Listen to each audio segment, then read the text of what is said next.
The reason I became involved was because I was experiencing the exploitation. We were just fed up with the way we've been treated. Although we provided the services to the university, that's the way they treat us. Worse pay, not equal conditions with someone who were directly to university.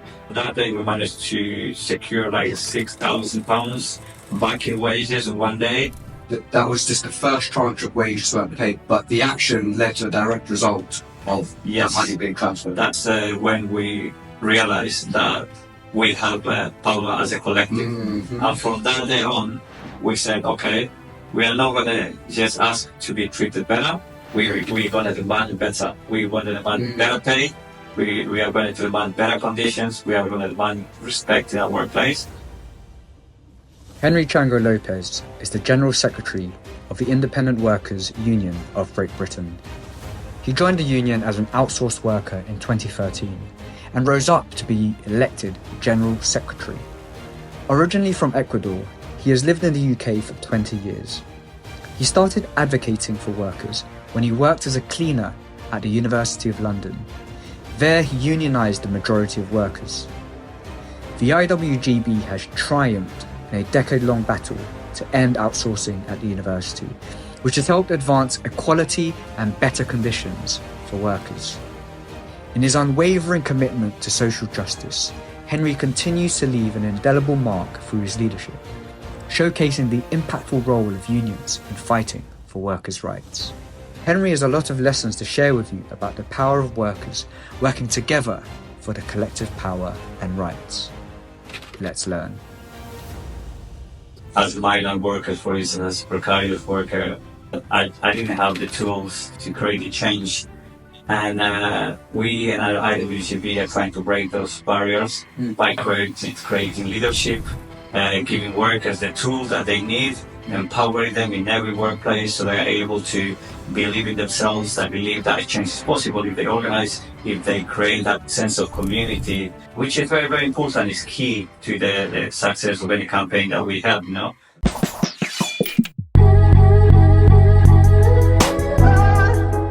Henry, thank you so much for joining us on the second series of the School of Social Justice video podcast. You're the second guest that we've had on this chair today, and we're really excited to welcome you to share kind of the lessons you learned and kind of the teachings you can share with our audience. So thank you for coming. Henry is a trade unionist with the IWGB who do really important work in representing workers' rights, particularly those who are in the gig economy and have been relatively underrepresented. You were recently made General Secretary of the IWGB, and just having read your personal story about coming from Ecuador here and 20 years ago, now rising to becoming General Secretary of one of the most kind of progressive and growing unions in the country. It's been really inspiring to read, so I look forward to hearing more. But first off, it would be great to know a bit about yourself and IWGB. Yeah, thank you very much for having me. It's a pleasure to be here. Always good to be able to highlight the problems that workers are facing in this country, especially those marginalized and precarious condition migrant workers. I'm Henry Lopez. I'm the current General Secretary of IWGB, and I've been involved in the unions, since back 2011. And it's been a long journey. It's been a long experience as well. I'm continue here now as General Secretary of IWGB Union, trying to continue working to improve the lives of workers in this country, and also to improve the conditions for many workers in different sectors as well that we now represent. And what kind of sectors and workers do you represent? Well, we represent, at the moment we have 11 branches in the union. The union started by Latin American migrant workers trying to organize in this country because of the failure of big unions to represent them. And that's why I became involved as well, where I used to work. because of the conditions that we had. And since then, we've been organizing workers in different sectors like security guards, private health drivers who work for Uber, and additionally, and all these taxi operators. We represent yoga teachers, represent cycle instructors, game workers, yoga teachers, and foster carers, and also workers in charities, for instance. Okay. And yeah, we have a branch as well, but so we have been doing that work with those branches for some time. Amazing. A really diverse group of people that you're representing, and as I said, I've known about IWGB for some time. They've helped us with some of the work we've done previously, and so it's great to see kind of you spearheading it now. I think one of the questions I kind of have is this around kind of particularly the migrant part, because for me, my parents came to England from the Philippines, and so my mum. She came from the Philippines when she was 19, and she was working as a chambermaid, so she was cleaning hotels in the Lake District. And then my dad, he later arrived in London and was a waiter. He actually passed away when I was very young, but from what I know, neither of them were involved in a union, despite having really low wages at the time. Why did you get involved? Like, what was it? Was there a moment where you're like, I need to do something about this? Yeah, the reason I became involved was because I was experiencing the exploitation in this country by being, being paid poverty wages, being treated badly by our employers, being outsourced. And not just me, by many of my colleagues. Before I joined the union, I didn't know about unions. I was never involved in any movement or anything. I was just a normal migrant worker who was trying to earn the living and improve my life, but also be in a better financial situation. And that's why we became involved. So it's been a struggle for me since I became involved at the beginning. But until now, I still struggle now that we're trying to improve workers' rights. But as I said, I got involved because of that situation. Interesting. I mean, you mentioned the word struggle. So many working class folk are struggling today, particularly given the economic downturn, the cost of living crisis. And what are workers struggling with right now? What are the big issues which can be addressed to make society fairer? And what are kind of the problems that they're facing? When you see them every day, what are they telling you? Well, there are many issues. I mean, we represent workers, for instance, who are paid poverty wages, like migrant workers, let's say cleaners, who, despite doing an important work, despite it being recognized even during the pandemic as key workers, they still continue to be treated badly. Even the government were clapping them because they were like at the forefront of the pandemic, for instance. But these workers have just still been treated the same, worse condition of employment, poverty pay, badly treated, no job security. And those are workers who, let's say, have a contract of employment, they have some rights. But we also represent workers in the gig economy, workers who like couriers, private health drivers, and many workers who are part of this new economy, which is changing because of the technology, and these living workers without basic conditions, without rights. So these workers don't have any rights, and the conditions are worse, and there's no one who's helping them. So that's why we, as a union, have organized those workers to empower them so they are able to organize and fight themselves with the union in order to improve their condition. This is something that we've been doing across the country for many workers. I'd love to know more about that because, trade unions have played such a big role in developing workers and their ability to campaign. And when you came into your role, you'd mentioned how capacity building and training was a big part of what you wanted to do. How do you where do you start there? So how do you go about training workers in order for them to be campaigning and doing the much needed work that trade unions do? Yeah, what it is we do, because I had that experience that as migrant workers, for instance, as precarious worker, that I didn't have the tools to create a change. And we and IWGB are trying to break those barriers by creating leadership, giving workers the tools that they need, empowering them in every workplace so they're able to believe in themselves and believe that change is possible if they organize, if they create that sense of community among among the workers. Which is very, very important. It's key to the success of any campaign that we have, But as I said, for us, leadership is very, very important. And as I said, creating those spaces of community is an important key of the work that we do in the union. This is something that we are doing on a daily basis with workers. And what does that look like? So you mentioned that earlier, before we started filming, that you were in Sheffield and you're doing a campaign there. When you train up your colleagues, do people sit down in a meeting room and then they share the lessons? Is there like a booklet? Is there a program? What is the method of kind of developing trade union leaders? Well, it depends. We have many campaigns in the organization. Our union will say, the IWGB is putting workers first, and this is what we try to do. Okay. Our members take part in any decision making in the organization, whether it is in campaigns, whether it is through the structures of the union.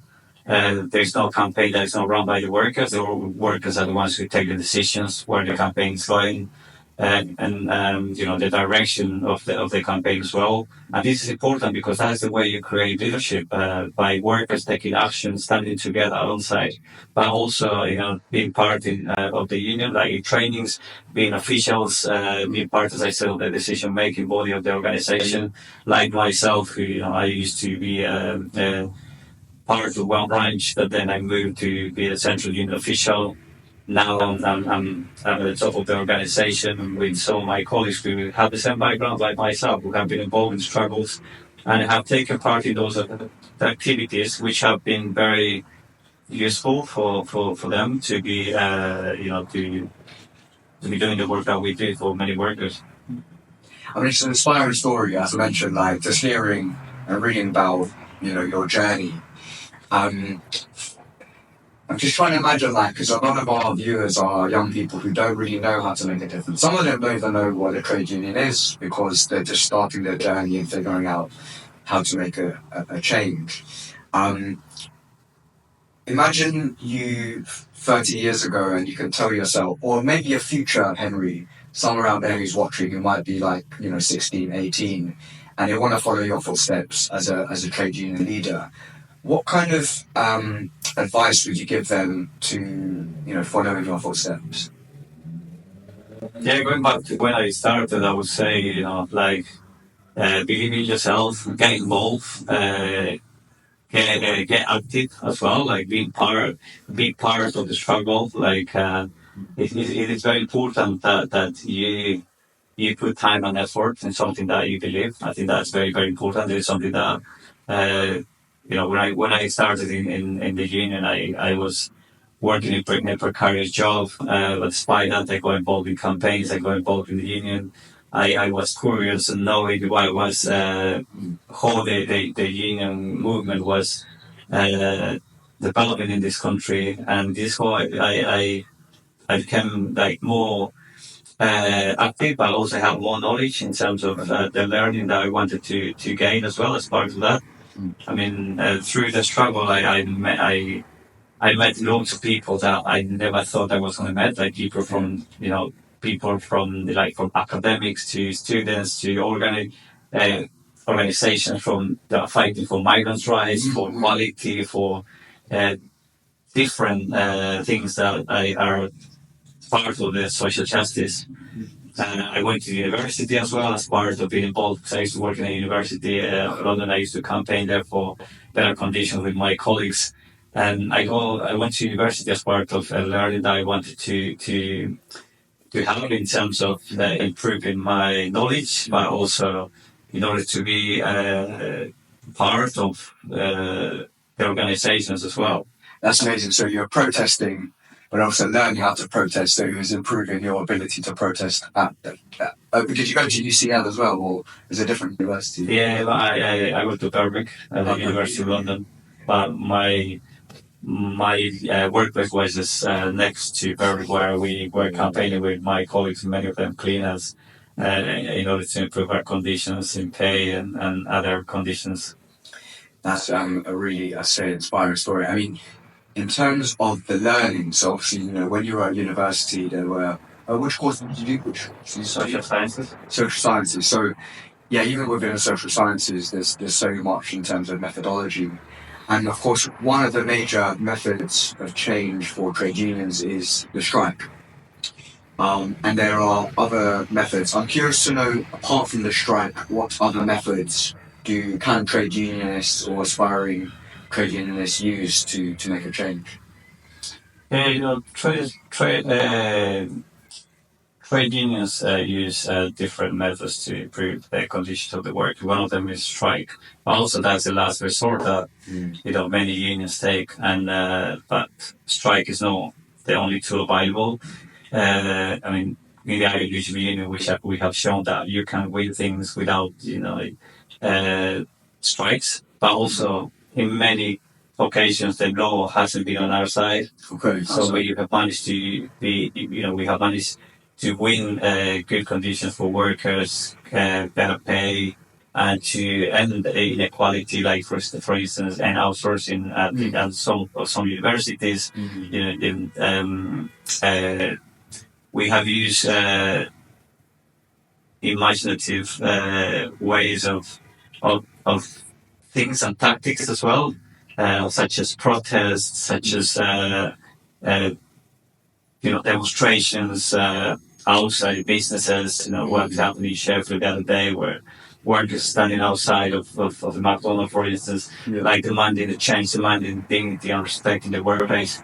And through that, we have managed to change things, and but most important thing, I think, is building a sense of community among the workers, so they are able to take action themselves as well. There are different things that we do as part of being part of IWGB, and we have shown that time and time again that there are many ways you can win a campaign and you can improve workers' rights. Yeah, I read about dancing and so forth, and I mean, my mentor, one of my first ever mentors when I was, I think this was 16 years ago, 17 years ago, something like that. She's a trade unionist from Unison, and she kind of taught me so much about the creativity side, and particularly the community side, where you're bringing people together through maybe a film showing, or dinner, or a trip to the Tolpon Martyrs kind of event. All of these different ways of bringing folk together, because I guess for me, when I experienced that, it brought solidarity to myself and my colleagues who I was just getting to know, and we had those shared experiences. I'd love to know kind of how you are able to create a strong community of colleagues at the IWGB, and do you have any specific examples of how you increase your membership and how you retain your membership? Yeah, like you were saying, building community is very, very important in our union. One of the ways, as you mentioned, is like having lively demonstrations where we have samba band, when we have Latin music, when we have it's a space that everybody everybody comes together and they feel part of something. They feel part of that community that so many, like for many of these workers are. I don't know. It isn't happening. They, like, let's say, couriers. They are all over the country. They don't work in one workplace, but through the union they come together. We have many, for instance, Latin parties where we invite all the cleaners, all the couriers, all the drivers, everybody's invited, and that's the way they link together. We have workers in universities who are directly from the university administration, and cleaners who work in the same university that without the union, they wouldn't have been able to meet, especially because of these kind of events that we do. And as you say, we have, for instance, we have members who go on the trip together around the country as part of officials that organize those kind of events. And there are many other ways that we try to engage the workers, but this is one of those. And I mean, as I said, like taking action together is important. Once we win a campaign, we try to get all those workers who have won the campaign to move to other campaign and support the other workers as well. Although, like, if there is a demonstration of cleaners, we try to get couriers, drivers, yoga teachers, charity workers to go to that demonstration. It's something that we create within the union as well. That kind of solidarity, which is important.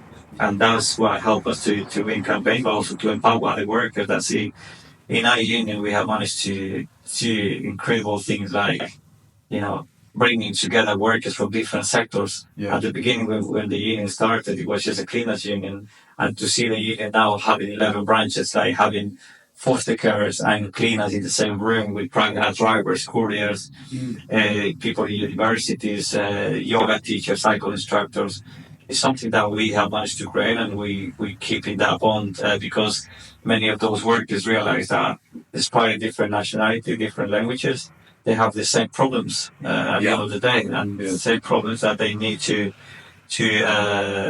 improve, and they are doing that through the union. And that's the way we are trying to we try to retain members and also to recruit members by showing them how important is the being in a trade union, but not just for to help you when you have problems at work, but also to be part of a community, to be part of something that will help you to improve your life. We work with so many organizations, and I have links where we support each other that benefits workers as well. Well, what I find fascinating is the fact that the IWGB is a new trade union in a place and country where there are long-standing trade unions, but clearly there's been a gap because of the reasons you just said, and so it's really encouraging to see kind of you step in, and of course the organisation to fulfill that gap. I mean, for you, like in terms of the skills now that are needed for an individual to kind of develop themselves, do you have a sense of the skills you need to be a leader, a strong campaigner? So, you mentioned academia, you mentioned the fun part, you mentioned bringing people together. What kind of skills do aspiring trade unionists need to develop? I think it's especially like for myself as migrant working in this country, we came here without not knowing how to speak English. It's been when I joined the union, I wasn't able to write properly, for instance. Wow. But I think self-educating myself has been very important, and also being curious about things and trying to, be determined in improving not just your conditions, but the conditions of other people. To do that, you need to improve the way you think, the way the way you do things, and learning is part of that. Is very, very important. Like reading, get as I said. I mean, when I started the unions, I took part in trainings. I went to meetings with students. I went to meetings with campaigners. I've been around the country, like showing solidarity. That gave me a lot of knowledge, and also I became a caseworker, for instance, in representing my colleagues. Yeah. So I learned how to casework. I went to trainings with the union to learn that. I went to many workplaces to represent my colleagues, and that took it was a challenge for me at the beginning. But as I said, it was the passion I had to do that, but also the importance I saw that I have to learn myself in order to do that. And I think it's determination, it's commitment that you have, and discipline that you have to have in order to do that. Yeah, that's a real interesting kind of narrative of where you started and how you were able to develop the skills. Because what I'm hearing is that first off, it came from the problems you were facing and a want to make a difference, and just being like fed up, and then kind of just trying things out, meeting colleagues, and then recognizing where your gaps were. I mean, you didn't speak English, and you recognize you need to do that, and it almost was like a years-long apprenticeship from listening to all your colleagues, and so that now you know, because of all the work you've done and self-education and you talk about that you've committed to over the years, you're now at a stage where you understand all the kinds of things which maybe aspiring trade unionists are wanting to develop. So I think that's a real good example of the need to kind of just get stuck in. And I think the word you used was curiosity, kind of wanting to, knowing that you don't know everything and then figuring out ways to learn.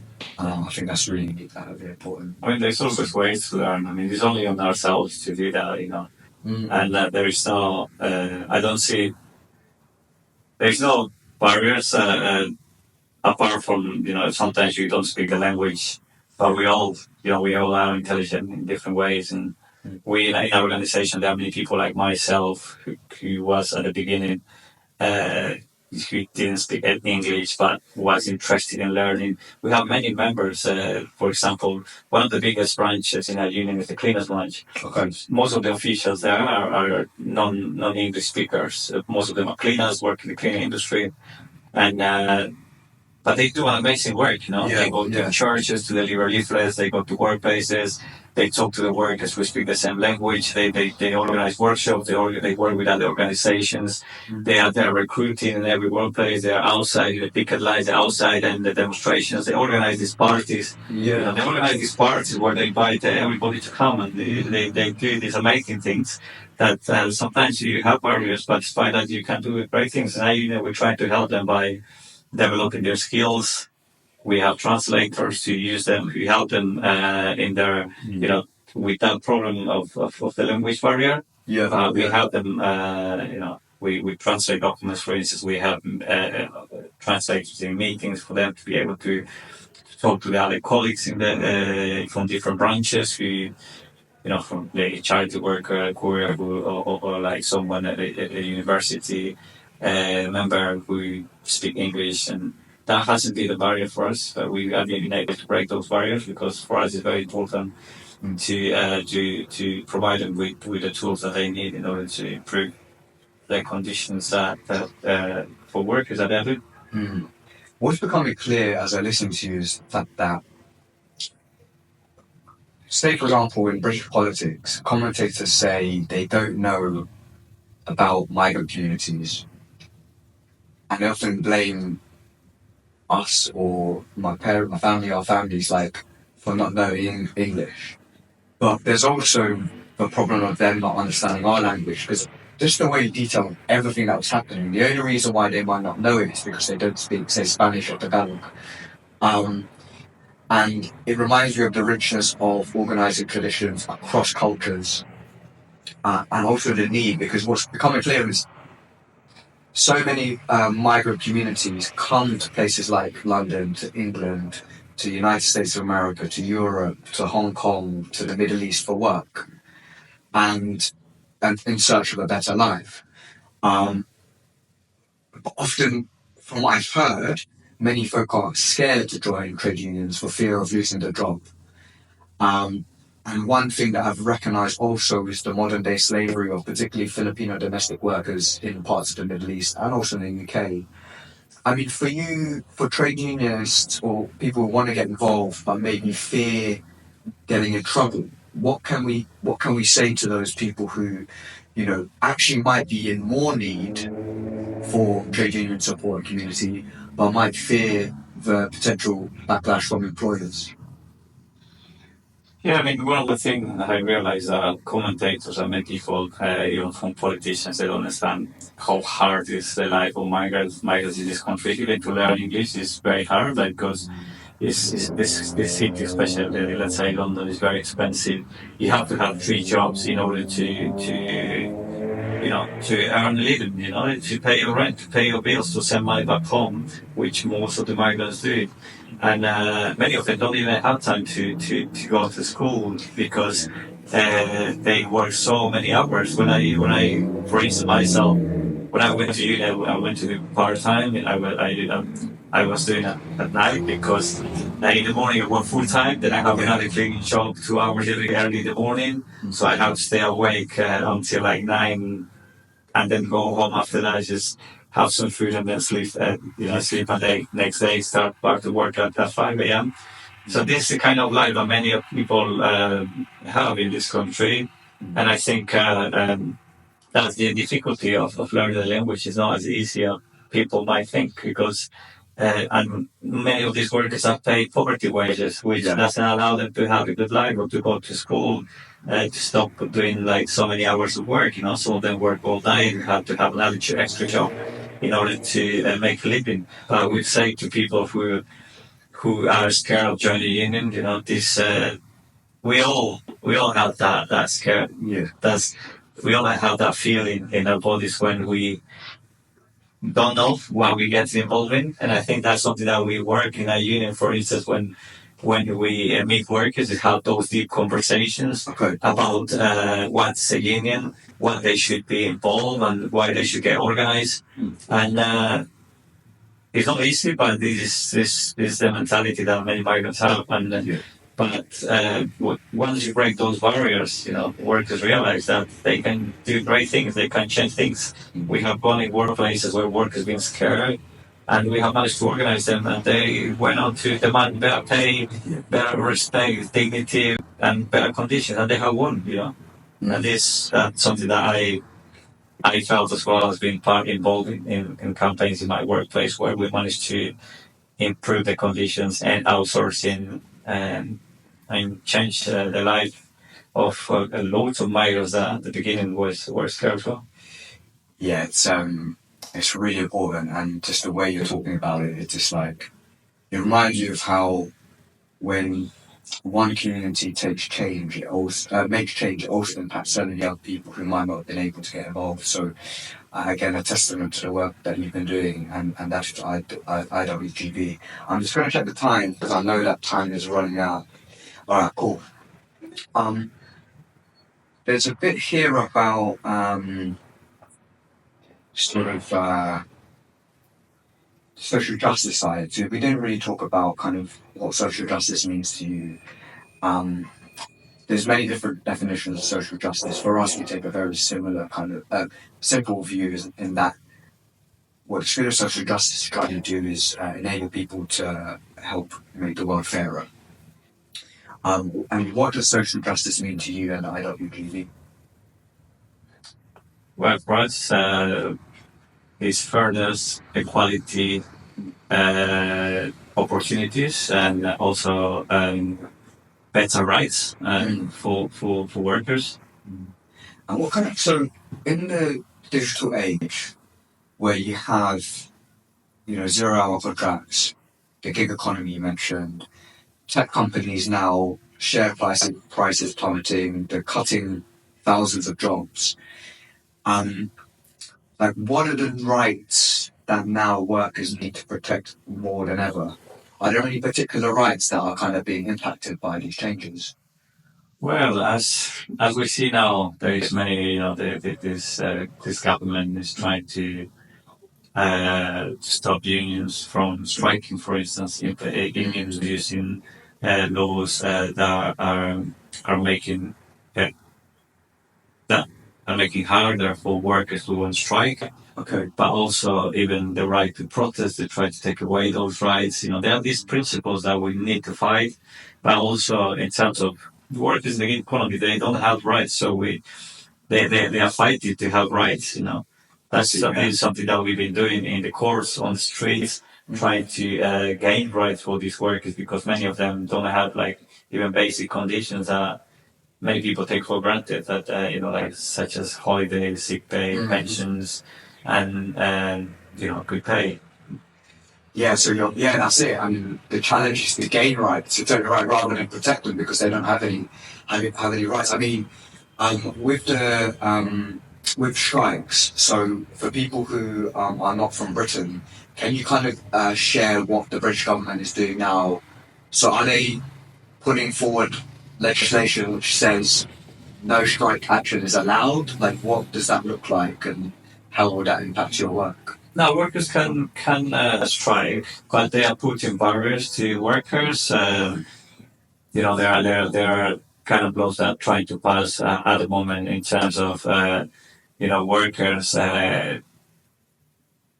staying at work, for instance, and some of the workers will be able to strike, some of them won't be able. They basically is kind of targeting, that basically allowing companies to target those workers who are like representatives, for instance, because the companies will be able to decide who is going to strike and who is not going. Like they have to, they want a minimum service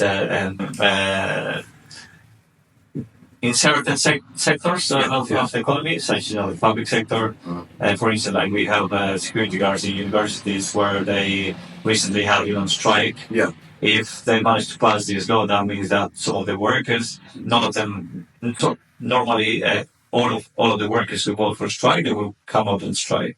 Yeah. If the law passes, then that means that some of the workers will have to stay working, and the company will dictate who has to be at work. So that means, the company can easily say, okay, can choose the representatives of the union, which we basically impact the strike that we have, because many of them are the ones who are basically gets the workers out on strike, and they're helping them on the picket line, involved in the demonstrations that we have. So it will be an impact. Hugely. I mean, of course, as you mentioned earlier, the strike is a method and strategy and tactic used as a last resort. But if that last resort option is not available, particularly for trade unions where the strike has been so crucial to achieving change over the years, that seems worrying, to say the least. I mean, and you also mentioned the lack of protest. I mean, how are trade unions responding, and how is the IWGB responding to the fact that strike action is now being threatened with being stopped? Yeah, well, this is obviously something that will be affecting many unions in the country. But we are basically a union that has been fighting without being going on strike in many workplaces. We've managed to win things. We have members who have gone on strike, but strike hasn't been the only tool we have used in the LWGB. We have had many workers who have won, they managed to get outsourcing. They have managed to win long living wage in many workplaces. But that has been through action like protests, like demonstrations, like standing outside of the manager building, with placards, workers on social media, exposing the companies.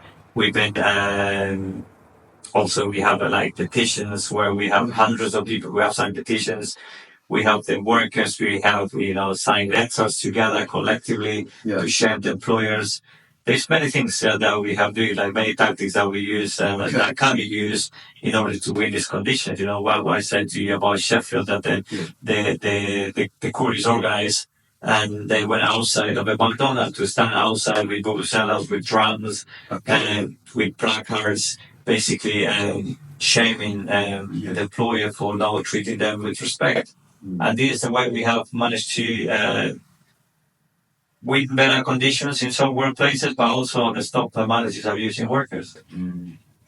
So really, like, recognize who has a responsibility for some of the poor working conditions, hold them directly accountable, make noise, cause some ruckus, have a bit of fun also, and bring the community together. And I think you listed around 6 or 7 really helpful examples of what people can use as tactics. Could you give an example, actually, because you've mentioned it a couple of times now about the outsourcing case. Could you tell us the story about how that happened? So, starting off with the fact that at University of London, or was it UCL specifically? University of London, they outsourced cleaners, and you did a campaign to stop that in order to improve workers' rights. Could you share the story of what happened there and the methods you used to achieve that change? Yeah, I mean, I'm talking about University of London because that was University of London Central Administration, where I used to work in Russell Square. There were like hundreds of outsourced workers, from cleaners, caterers, security guards, where I became involved because we weren't paid for 2 months when we started our campaign. And the first action we did was... So why weren't you paid for the first 2 months? They just refused to pay you? Yeah, because the company they just messed up the wages of workers, and they just wouldn't pay us. Which was the company? At the time, it was Balfour Beatty that took over the contract at the university. What happened in universities, the university outsources every 4 or 5 years. Okay. And every time a new company comes, I mean, they come with new policies, and they try to... the problem with outsourcing I see, not just University of London, but I see all over the country, in many workplaces that we go to organize, is that companies fight for the contracts. Once they get the contract, they come in, they try to make more profit out of the workers. That means cutting workers' hours, that means cutting benefits.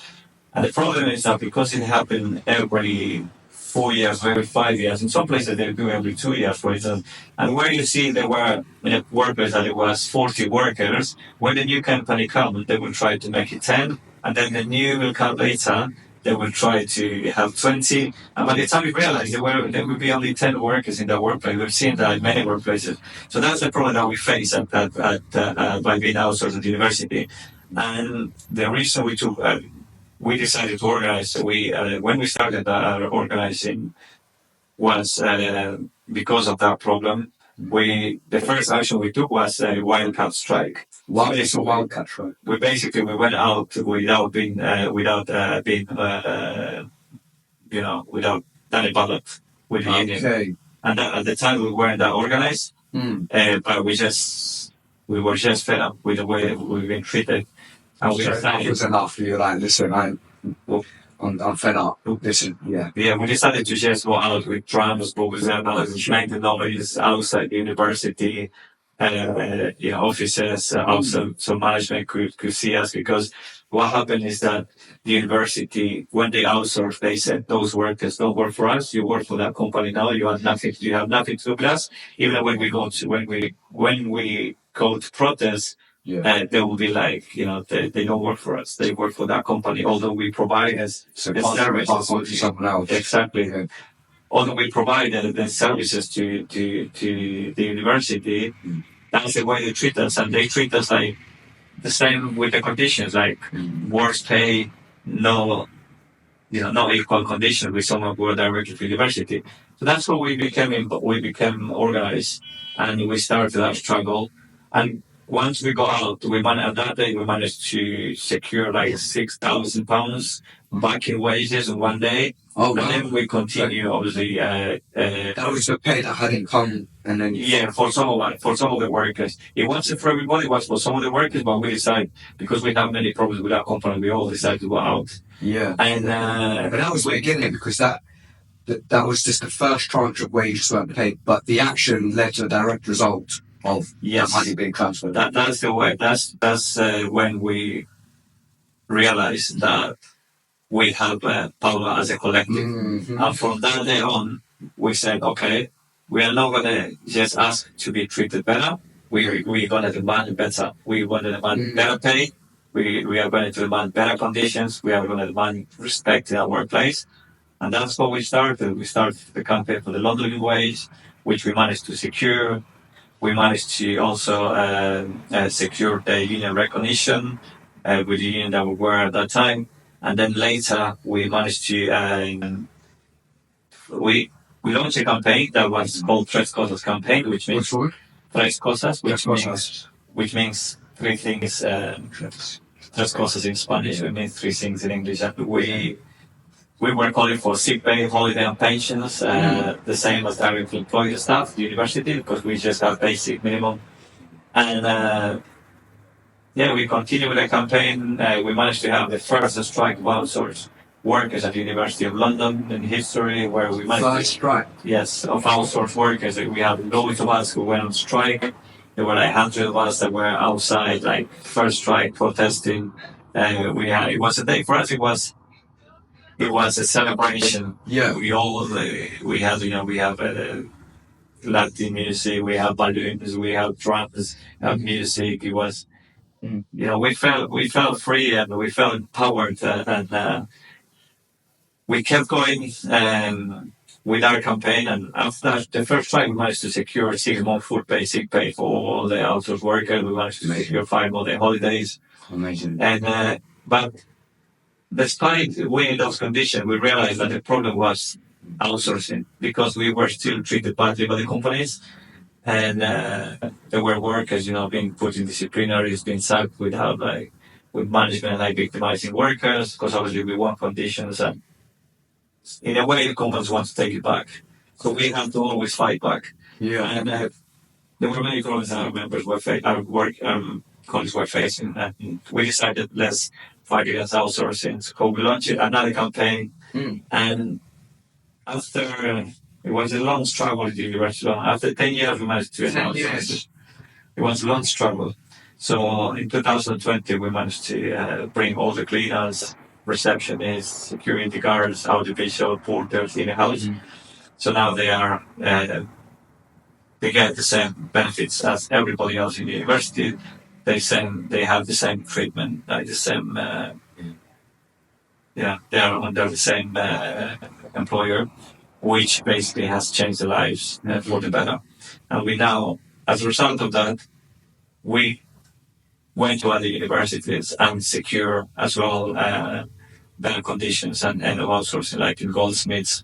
We now have, we also ended outsourcing at London School of Hygiene and Tropical Medicine, with cleaners, security guards being brought in the house. And now we still campaign at UCL University, where cleaners, security, and other workers who are outsourced are also fighting to be brought in the house. We have already managed to secure equal benefits in terms of sick pay and holiday pensions. But as I said, there's a big problem with outsourcing, because they are there to make profit. Yeah. Wow, that's an amazing example of commitment, of the real possibility of change, and also the fact that it doesn't stop. I could see in your eyes you were so proud at the moment when, after 10 years, a whole decade of small wins and then bigger milestones, that big win happened. But now it's like a tidal wave almost, and you're thinking about who else that you can help and bring involvement in the union and the change, because it's replicable, and what you've shown is that it's doable. And I hope that example for people who want to become trade unionists, or even are trade unionists now and want to continue their work and deepen their craft, can learn from. Because oftentimes trade unions people don't really know much about trade unions, and a lot of it's based on what you read on the news. But then when you hear about all of the bad stuff that you and your colleagues were going through, of course you're going to celebrate and be happy, like when you can see something can actually happen. And so thank you for sharing that example, because I think it's a real example which literally put money into the pockets of working folk when at one point it was denied to them.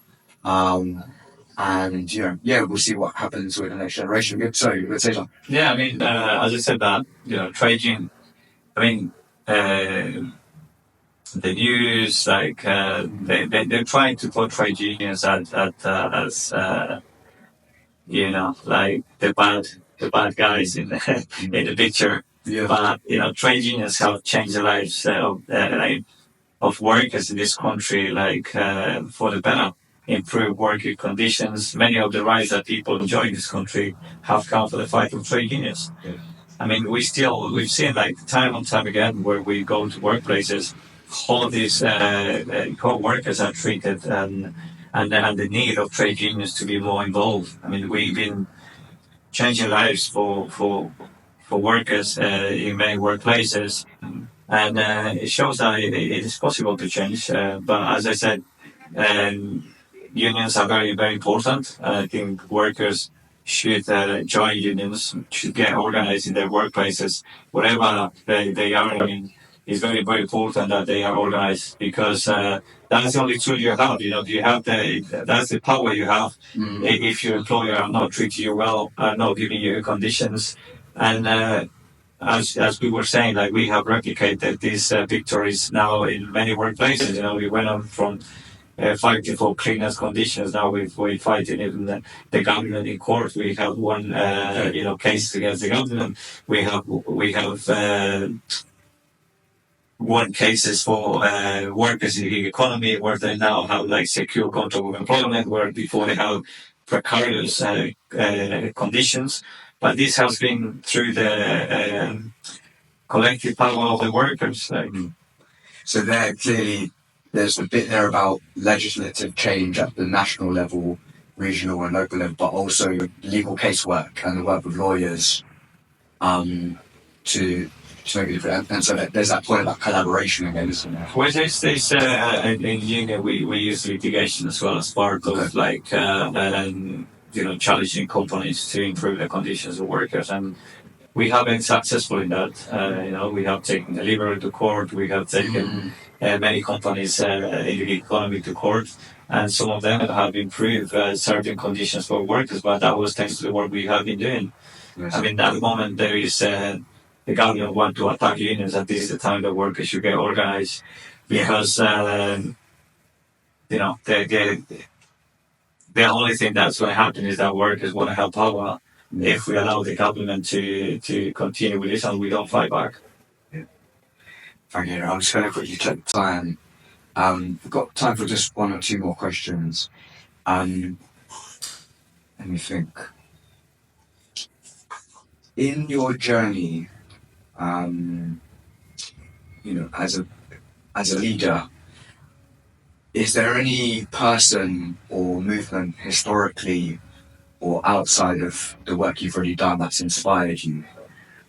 Of course, at the School of Social Justice, we look to historic figures like Martin Luther King and others, recognizing that individuals have a part to play, but also MLK was part of the civil rights movement and a whole bunch of millions of people who were unknown and unnamed. But are there any campaigns or individuals or people or organizations which inspired you personally? I think not necessarily. I think I've been inspired by the work that I've been doing myself with my colleagues at the University of London, where we started campaigning, because I was involved with movement before. By the way, I've been following politics in Latin America with, for instance, Rafael Correa, who has changed the situation in my country, in Ecuador, where I'm coming from. Who's he, and what has he done? What's it like? He has managed to create social change and get equality for workers. And for people in the country, for workers and for people in the country. And I've been following that, the struggle that has been in my country to do that. And I mean, I have found some inspiration for that in terms of the real changes that has happened in my country. But I would say, more the work that I've been involved myself in and the work that I've seen trade unions in this country that have been active.